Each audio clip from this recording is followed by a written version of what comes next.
வணக்கம். நான் உங்கள் திரு எக்ஸலன்ஸ் ஐஏஎஸ் அகாடமியிலிருந்து சிற்பத்தை செதுக்கு 2025ல நம்ம பாலிட்டியில பிரியாம்பிள் ஆஃப் கான்ஸ்டியூஷன் பார்த்துட்டு இருக்கோம். அதில் பார்ட் 2 இன்னைக்கு பார்க்க போறோம். ஆல்ரெடி பார்ட் 1 வீடியோ நம்ம என்ன பண்ணியாச்சு அப்படின்னா போட்டாச்சு. ஸோ பார்க்காதவங்களுக்கு டிஸ்கிரிப்ஷன்ல லிங்க் தரோம். ஸோ செக் பண்ணி பார்த்துக்கோங்க. ஓகே, பார்த்துடலாம்.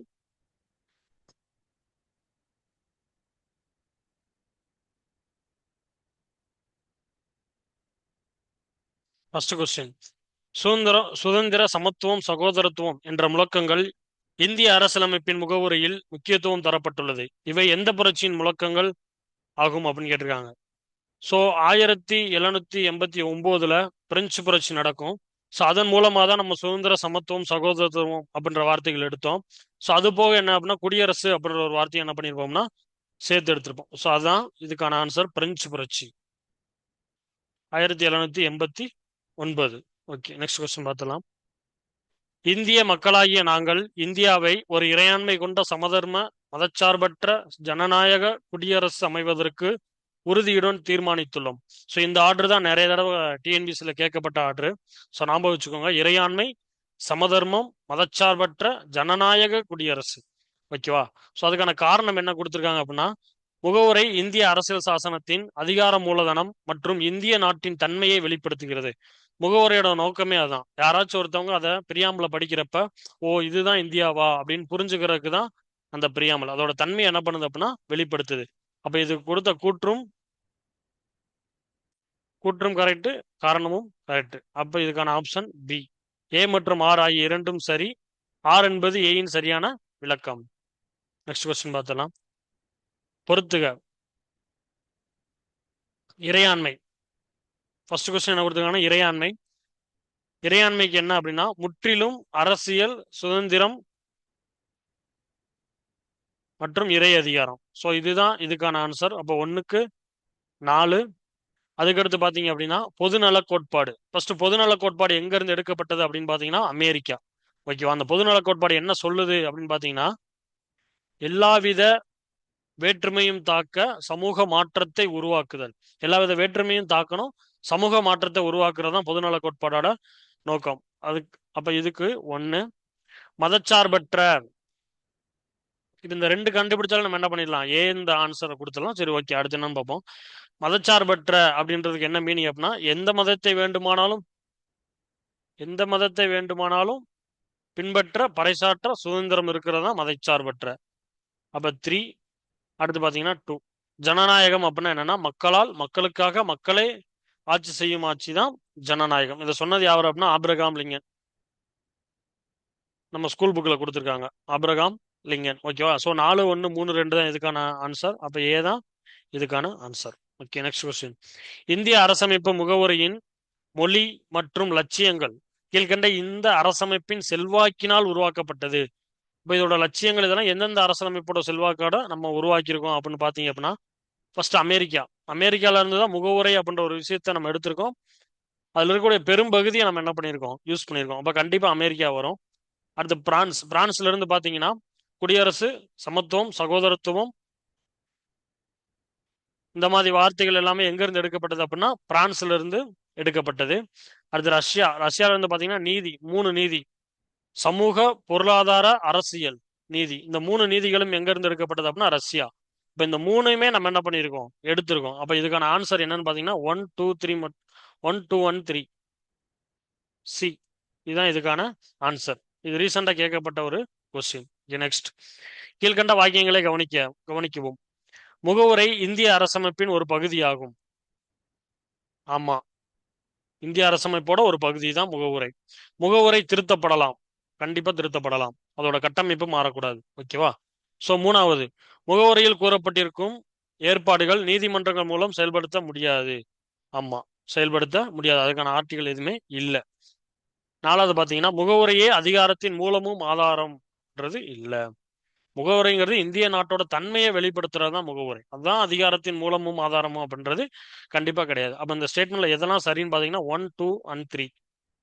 Option A 1, 2 and 3 are correct. Next. குடியரசு எனும் பதம் முதலில் சொல்லப்பட்ட இடம் என்னன்னு பாத்தீங்கன்னா, இது வந்து நம்ம 9th புக்லயே கொடுத்துருப்பாங்க கான்ஸ்டியூஷன்ல, ரோம். ஓகேவா? ஸோ இதோட இது என்னன்னு பாத்தீங்க அப்படின்னா ரெஸ் பப்ளிகா அப்படின்னு சொல்லுவாங்க. அப்படின்றது என்ன அப்படின்னா பொது விவகாரம் அப்படின்னு சொல்லக்கூடிய ஒரு விஷயம் தான் இது. இது வந்து என்ன மொழிச்சொல்னு பாத்தீங்கன்னா லத்தீன் மொழிச்சொல். இது ரோம்ல இருந்து எடுக்கப்பட்ட ஒரு விஷயம் தான் குடியரசு. அதுக்கடுத்து பாத்தீங்க அப்படின்னா இப்ப நம்ம அடிக்கடி பார்ப்போம் மக்களாட்சி அப்படின்றது, டெமோக்ரட்டிஸ் அப்படின்றது. இந்த டெமோக்ரஸி எந்த மொழிச்சொல் அப்படின்னு பாத்தீங்கன்னா கிரேக்கம். ஸோ இது ரெண்டே மட்டும் கொஞ்சம் ஈஸியா ஞாபகம் வச்சுக்கோங்க. கிரேக்கம். இதுல வந்து டெமாஸ் அப்படிங்கிறது என்னன்னு பாத்தீங்கன்னா மக்கள். இந்த கிரிட்டேரியா அப்படின்றது என்னன்னு பாத்தீங்கன்னா அதிகாரம். இதுதான் மக்களாட்சி, டெமோக்ரஸி அப்படின்னு சொல்லுவாங்க. ஓகேவா? சோ குடியரசு முதலில் சொல்லப்பட்ட இடம் ரோம். Next question. இந்தியா மதச்சார்பற்ற நாடு என கூறுவதற்கு எது முக்கிய காரணம்? பார்த்துட்டு இந்தியா மதச்சார்பற்ற நாடு என கூறுவதற்கு முக்கியமான காரணம் என்னன்னு கேட்டிருக்காங்க. அனைத்து மதத்தினருக்கும் அரசாங்க வேலை அது கொடுக்குறாங்க, இல்லைன்னு இல்லை. பல்வேறு மதத்தை பல்வேறு மதத்தை சார்ந்த மக்கள் இந்தியாவில் வசிக்கின்றனர். ஆமா, எல்லா மதத்தை சார்ந்தவங்களும் இந்தியாவில் வசிக்கிறாங்க. மதம் என்பது அரசிலிருந்து பிரித்து வைக்கப்பட்டுள்ளது, இது இல்லை. இப்போ முக்கியமான காரணம் என்னன்னு பாத்தீங்க அப்படின்னா இதுதான் முக்கியமான காரணம். மத சிறுபான்மையினருக்கு சிறப்பு பாதுகாப்பு கொடுக்கறதுனால தான் இந்தியா ஒரு மதச்சார்பற்ற நாடு என கூறுவதற்கு ஒரு முக்கியமான காரணமா இருக்கு. இதுதான் இதுக்கான ஆன்சர். நெக்ஸ்ட். இந்திய அரசமைப்பின் முகப்புரை மற்றும் அரசு வழிகாட்டும் நெறிமுறைகள் உள்ளடக்கிய சித்தாந்தம் என்ன சித்தாந்தம்னு கேட்டிருக்காங்க. சமத்துவவாதமா, பயன்பாட்டுவாதமா, இல்ல தாராளவாதமா, இல்ல பொது உடைமைவாதமா? என்ன சித்தாந்தத்தை பயன்படுத்துறாங்க அப்படின்னு பாத்தீங்க அப்படின்னா சமத்துவவாதம். இதுதான் முகப்புரையிலையும் டிபிஎஸ்பிலையும் ஃபாலோ பண்ணக்கூடிய ஒரு சித்தாந்தம். ஓகே, ப்ரீவியஸ் இயர்ல கேட்கப்பட்ட ஒரு கொஸ்டின் தான் இது. ஃபர்ஸ்ட் முகப்புரை எங்க இருந்து எடுத்தாங்க அப்படின்னா அமெரிக்கா. அரசு வழிகாட்டு நெறிமுறை எங்க இருந்து எடுத்தாங்க அப்படின்னா அயர்லாந்து. ஓகே, ரெண்டையும் ஞாபகம் வச்சுக்கோங்க. நெக்ஸ்ட். காரணம் கூற்று பார்த்தலாம். அரசமைப்பு சட்டத்தின் முன்னுரை தான் முகப்புரை என்று அழைக்கப்படுகிறது. கரெக்டா அப்படின்னா கரெக்ட். நம்மளோட முன்னுரை தான் முகப்புரை. ஓகேவா? அதோட காரணம் என்ன அப்படின்னு பாத்தீங்கன்னா அது இந்தியாவை இறையாண்மை, சமத்துவம், மதச்சார்பின்மை, மக்களாட்சி, குடியரசு என்று வரையறை செய்கிறது.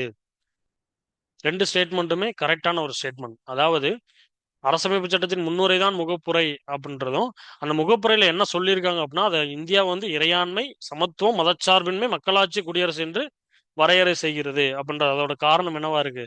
கரெக்டா இருக்கு. அப்ப கூற்று ஏயும் காரணம் ஆறும் சரி. கூற்று ஏவை சரியாக விளக்குகிறது. B option. நெக்ஸ்ட். 42ஆம் அரசமைப்பு திருத்த சட்டம் இந்திய அரசியலமைப்பு சாசனத்தின் முகப்புரையில் 3 புதிய சொற்களை சேர்த்தது நேத்தே பார்த்தோம். அதுல எது தவறானதுன்னு கேட்டிருக்கோம். எது தவறானதுன்னு கேட்டிருக்காங்க. அந்த கொஸ்டினை நல்லா ரீட் பண்ணும், அது ஃபுல்லா ரீட் பண்ணும். ஃபர்ஸ்ட் சோசியலிஸ்ட் இருக்கு, சமதர்மம் அப்படின்ற ஒரு விஷயம் இருக்கு, மதச்சார்பற்ற இருக்கு, ஒருமைப்பாடு இன்டெகிரிட்டி இருக்கு. எது இல்லைன்னு பாத்தீங்க அப்படின்னா மக்களாட்சியுடைய அப்படின்ற ஒரு விஷயம் இல்ல. அப்ப மக்களாட்சியுடைய இருக்கு இன்னைக்கு வந்து முகப்புரையில இருக்கு. ஆனா அது வந்து ஜனவரி 26, 1950 1950 என்ன பண்ணிடுச்சு, முகப்புரையில வந்துருச்சு. அது வந்து திருத்தப்பட்டுலாம் வரல. அது நேச்சுராவே முன்னாடி இருந்தே இருந்துச்சு. ஓகேவா? அப்ப கொண்டு வந்து திருத்தினது என்னன்னு பாத்தீங்கன்னா எஸ்எஸ்ஐ, சோசியலிஸ்ட், செக்குலர், இன்டெகிரிட்டி. இந்த 3 விஷயங்கள் தான் 1976ல 42வது அமெண்ட்மெண்ட் படி திருத்தப்பட்ட 3 சொற்கள். நெக்ஸ்ட். பின்வரும் கூற்றுகளில் எது சரியான? இந்திய அரசியலமைப்பு சட்ட முகவரின் கடைசி வரி. நீங்க முகவரை பாத்தீங்கன்னா இந்திய மக்களாகிய நாம் அப்படின்னு ஸ்டார்ட் ஆகும். கடைசியில எதோட முடியும் அப்படின்னு பாத்தீங்கன்னா இவ்வழியாக அரசியலமைப்பு, பி ஆப்ஷனை பாருங்க, இவ்வழியாக அரசியலமைப்பு சட்டத்தின் தன்வயமாக்கி எங்களுக்கு நாங்களே அழித்துக் கொள்கிறோம் அப்படின்றதுதான் இதுக்கான கரெக்டான ஒரு ஸ்டேட்மெண்ட். அப்ப பி தான் ஆன்சர் கரெக்ட். இப்ப ஏ பாருங்களேன், இவ்வழியாக அரசியலமைப்பு சட்டத்தினை தன்மையமாக்கி இயற்றி நாட்டிற்கு அளிக்கிறோம் அப்படின்றது இல்ல. சியும் நாட்டிற்கு அளிக்கிறோம் இருக்கு, அதுவும் இல்ல. டி வந்து தேசத்திற்கு அளிக்கிறோம் இருக்கு, அதுவும் கிடையாது. நமக்கு நாமே அழித்துக் கொள்வதுதான் இது அப்படின்றது முகவுரையில கடைசியா சொல்லக்கூடிய ஒரு வார்த்தை. ரொம்ப ரொம்ப முக்கியமான அதுல இருக்கக்கூடிய ஒவ்வொரு வார்த்தைகளும் முக்கியம். ஸோ நல்லா பார்த்துக்கோங்க. நமக்கு நாமே அழித்துக் கொள்கிறோம்ன்ற வரும். அதான் எங்களுக்கு அப்படின்றது கொடுத்துருக்காங்க. Okay, next question. இந்திய அரசியல் சாசனத்தின் அடிப்படை வடிவத்தை மாற்ற இயலாது என்று கூறிய வழக்கு என்ன வழக்கு? மொத்தமே முகப்புரையில பிரியாம்பிள்ல பாத்தீங்க அப்படின்னா ஒரு 3 கேஸ் இருக்கு. ஃபர்ஸ்ட் வந்து என்னன்னா பெருவாரி வழக்கு. பெருவாரி வழக்கு எப்பன்னு பாத்தீங்கன்னா 1960. இந்த வழக்குல என்ன சொன்னாங்க அப்படின்னு பாத்தீங்க அப்படின்னா 1960ல முகப்புரை வந்து இந்தியர் அரசியலமைப்பின் ஒரு ஒருங்கிணைந்த பகுதி இல்லைன்னு சொல்லிடுவாங்க. ஒருங்கிணைந்த பகுதி இல்ல, அது தனியா தான் இருக்கு அப்படின்ற மாதிரி என்ன பண்ணிடுவாங்க, சொல்லிடுவாங்க. அடுத்து ரெண்டாவது நடந்த கேஸ் என்னன்னு பாத்தீங்க அப்படின்னா கேசவானந்தா பாரதி வழக்கு. இது எப்ப நடந்துச்சு அப்படின்னா கேரளா கவர்மெண்ட்டுக்கும் கேசவானந்தா பாரதிக்கும் நடந்த ஒரு கேஸ் தான் இது. இது எப்ப நடந்துச்சுன்னா 1973. இதுல என்ன சொல்லிடுவாங்க அப்படின்னா, அதாவது அந்த ஒருங்கிணைந்த பகுதி இல்லையில அதுல அப்ப திருத்தம் பண்ணக்கூடாது அப்படின்றதான் இதோட கேஸோட அடித்தளமே. அதுக்கப்புறம் என்ன பண்ணிடுவாங்க அப்படின்னா உச்சநீதிமன்றம் பெருவாரி வழக்கை வந்து என்ன பண்ணிடுவாங்க அப்படின்னா தள்ளுபடி பண்ணிட்டு முகப்புரை வந்து இந்திய அரசியலமைப்போட ஒரு ஒருங்கிணைந்த பகுதி தான் அப்படின்னு சொல்லிடுவாங்க. ஒருங்கிணைந்த பகுதி அப்படின்னு சொல்லி என்ன பண்ணிடுவாங்க, தீர்ப்பு வழங்கிடுவாங்க. இதுதான் கேசவானந்தா பாரதி வழக்கு. மூணாவது என்னன்னு பாத்தீங்கன்னா எல்ஐசி வழக்கு. எல்ஐசி வந்து 1995. இதுல என்ன சொல்லிடுவாங்க அப்படின்னு பாத்தீங்க அப்படின்னா மறுபடியும் அரசியலமைப்போட ஒருங்கிணைந்த பகுதி தான் முகப்புரை அப்படின்னு மறுபடியும் ஒருங்கிணைந்த பகுதின்னு சொல்லி எல்ஐசியில் என்ன பண்ணிடுவாங்க அப்படின்னா சொல்லிடுவாங்க. அப்போ ஒருங்கிணைந்த பகுதி இல்லைன்னு சொன்னது என்னன்னு பாத்தீங்கன்னா பெருவாரி யூனியன் வழக்கு. ஓகேவா? இப்ப இதுல கேட்டது என்னன்னா அடிப்படை வடிவத்தை மாற்ற இயலாது அப்படின்னு சொன்னது என்னன்னா கேசவானந்தா பாரதி வழக்கு. கேசவானந்தா பாரதி வழக்குல தான் முகப்புரையை நீங்க என்ன பண்ணலாம்னா திருத்தலாம், ஆனா அதோட அடிப்படை கட்டமைப்பு என்ன பண்ணக்கூடாது, மாறக்கூடாது அப்படின்னு சொன்னதான் கேசவானந்தா பாரதி வழக்கு 1973. நெக்ஸ்ட் இந்திய அரசியலமைப்பின் முகவுரை பற்றிய வாக்கியங்களை கவனிக்கவும். ஓகே, ஃபர்ஸ்ட் என்ன சொல்றாங்க பாருங்க. ஜவஹர்லால் நேரு அவர்கள் இதனை அரசியல் சாசனத்தின் அடையாள அட்டை. அடையாள அட்டைன்னு அவரா சொன்னாரு? யார் சொன்னா? பால்கிவாலா. கரெக்டா? அதாவது பல்கா ஐடி கார்டு ஆர்டர் போடணும் அப்படின்னு ஞாபகம் வச்சுக்கணும். பால்கிவாலா தான் அடையாள அட்டைன்னு என்ன பண்ணாரு சொன்னார். ஜவஹர்லால் நேரு என்ன பண்ணல சொல்லல. அப்ப இந்த ஸ்டேட்மெண்ட் தப்பு. அடுத்து ரெண்டாவது, இது அரசியல் சாசனத்தின் அதிகாரத்தை வெளிப்படுத்துகிறதா? வெளிப்படுத்துது. இந்திய நாட்டின் தன்மையை வெளிப்படுத்துதா? வெளிப்படுத்துது.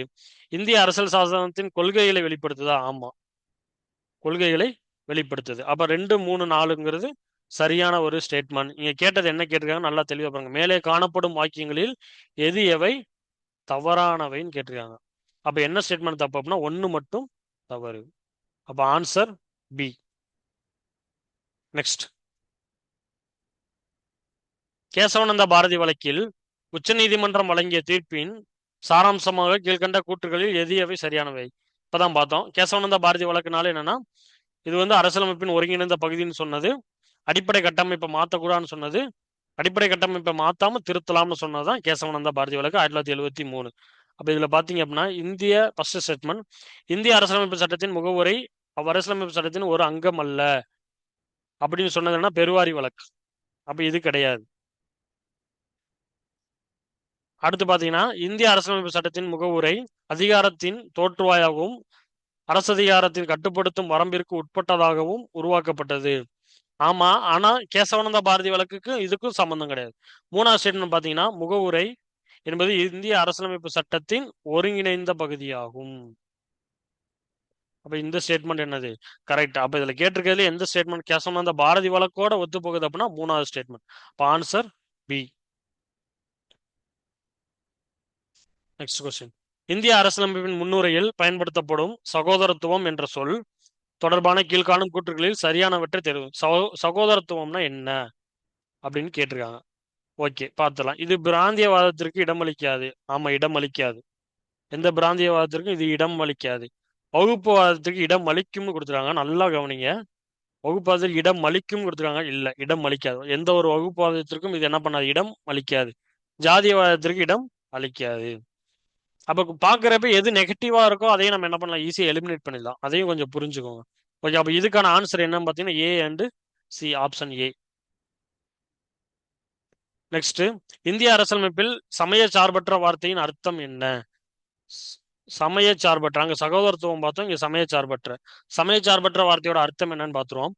ஃபர்ஸ்ட் ஸ்டேட்மெண்ட், அரசு அனைத்து மதங்களையும் காக்கின்றதா? ஆமா, எல்லா மதத்தையுமே காக்குது. எந்த அரசும் எந்த மதத்தையும் தனியாக உயர்த்த கூடாது, கண்டிப்பா உயர்த்தக்கூடாது. அப்படி உயர்த்துச்சு அப்படின்னா அது சமயச்சார்பற்ற நாடு கிடையாது. சமயச்சார்பற்ற என்ற சொல் அரசியலமைப்பின் அடிப்படையாகும். ஆமா, கண்டிப்பா இது ஒரு அரசியலமைப்போட அடிப்படையான ஒரு விஷயம்தான். அரசு அனைத்து மதங்களையும் புறக்கணிக்கிறது. புறக்கணிக்குதா? இல்ல. அப்படின்றது வந்து சமயச்சார்பற்றதுல வராது. அப்ப ஸ்டேட்மெண்ட் 1, 2 அண்ட் 3 மூணும் சரி, 4 மட்டும் தவறு. ஆன்சர் என்னது? சி. 1, 2, 3 சரியானது, 4 மட்டும் தவறானது. நெக்ஸ்ட், கீழ் குறிப்பிட்ட கீழ் குறிக்கப்பட்டவர்கள் இந்திய அரசியலமைப்பின் முன்னுரைதான் அரசியலமைப்பின் முக்கிய குறிப்பு என்று கூறியவர் யார்? இந்த ஸ்டேட்மெண்ட் இங்கிலீஷ்ல கொஞ்சம் பார்த்தா கரெக்டா இருக்கும். கீ பாயிண்ட்ஸ் ஆஃப் கான்ஸ்டியூஷன் சொல்லுவாங்க. அப்ப கீன்னு வந்தால யாரு? சாவி, திறவுகோல். கரெக்டா? அப்ப என்றாகும்னா கீ போடணும். கரெக்டா? அப்ப எர்னஸ்ட் பார்க்கர் தான் இதுக்கான ஆன்சர். Ernst Parker. நெக்ஸ்ட், சமய சார்பின்மை என்ற சொல் டேஸ் வார்த்தையான செக்குலம். நேத்து சொன்னோம், போன வீடியோல சொன்னோம். செக்குலம் அப்படின்ற என்பதிலிருந்து பெறப்பட்டது அப்படின்னா லத்தீன். லத்தீன்ல இருந்து தான் செக்குலம்ன்ற ஒரு வார்த்தை என்ன பண்ணுச்சு, பிறந்துச்சு. ஓகேவா? நெக்ஸ்ட். ஓகே, கொஸ்டின் எல்லாம் முடிச்சாச்சு. ஸோ பிரியாமல்ல நம்ம பார்த்தோம் அப்படின்னா மேக்சிமம் இது வரைக்கும் கேட்கப்பட்ட எல்லா கொஸ்டினுமே நம்ம என்ன பண்ணிட்டோம் அப்படின்னா கவர் பண்ணிட்டோம். ஸோ இந்த 2 வீடியோவை நீங்க ஃபுல்லா பார்த்தீங்கனாலே பிரியாமலை வேற எதுவுமே படிக்கணுன்ற அவசியமே இல்லை. எல்லாமே டீட்டெயிலிங்க என்ன பண்ணிட்டோம் அப்படின்னா கொடுத்துட்டோம். ஸோ இதுக்கடுத்து அடுத்த வீடியோவில் சந்திப்போம். தேங்க்யூ.